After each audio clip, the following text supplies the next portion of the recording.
ये कहानी है कोल्हापुर गांव की, जहाँ पर पुराना मंदिर है। कहते हैं रात के अंधेरे में वहाँ पायल की झनकार सुनाई देती है। लोग मानते हैं कि इस झनकार के पीछे एक आत्मा है। आत्मा जो न्याय की मांग में भटक रही है। इस मंदिर में जिसने भी कदम रखा वह या तो मारा गया या पागल होकर लौट आया। नीलम एक पढ़ी लिखी और जिज्ञासु लड़की शहर से इस गांव में अपनी छुट्टियां बिताने आई थी। उसने गांव वालों से जब इस मंदिर और पायल के बारे में सुना तो उसे यकीन नहीं हुआ। उसने ठान लिया कि वह इस रहस्य का पर्दाफाश करेगी। दादी, भूत प्रेत जैसी बातें बस कहानियों में होती हैं। आज के जमाने में कोई आत्मा नहीं होती। बेटी, यह कोई मजाक नहीं है। श्रापित पायल की आवाज से बचकर रहना। जिसने भी उसे छुआ वह जिंदा नहीं बचा।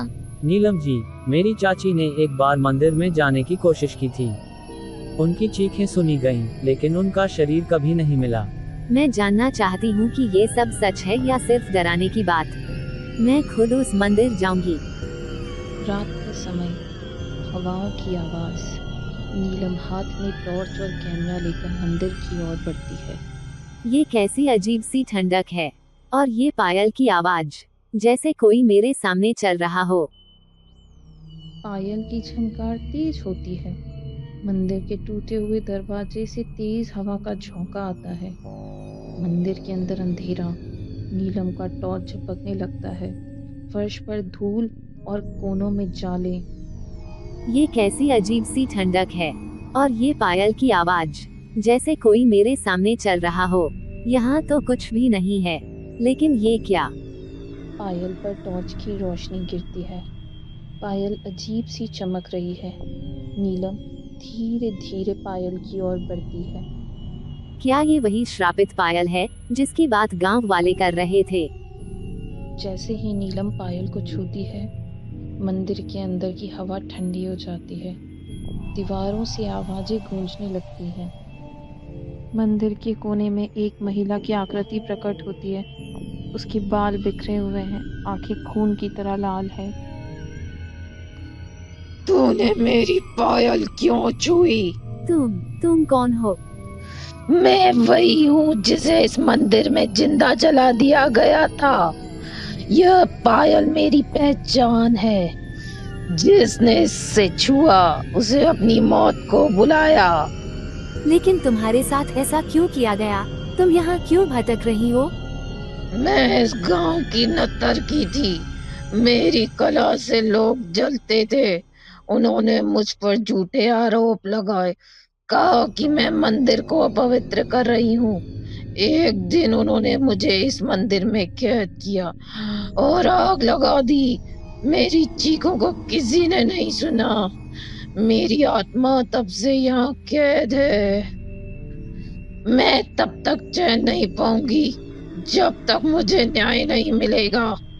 जिसने मेरी पायल को छुआ वह अब नहीं बचेगा। वह अब मेरी सजा का भागी बनेगा। पायल की झनकार गूंजने लगती है। मंदिर के दरवाजे तेज आवाज के साथ बंद हो जाते हैं। नहीं, मुझे जाने दो। मैं तुम्हारा कोई नुकसान नहीं पहुँचाऊंगी।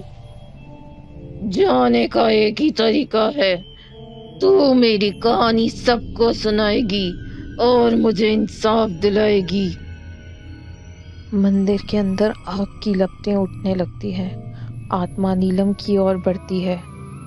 अगर तूने वादा तोड़ा तो तेरी आत्मा भी यहीं कैद हो जाएगी।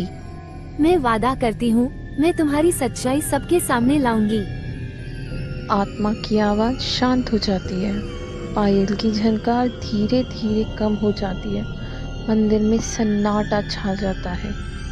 अगले दिन नीलम गांव वालों को मंदिर की घटना बताती है।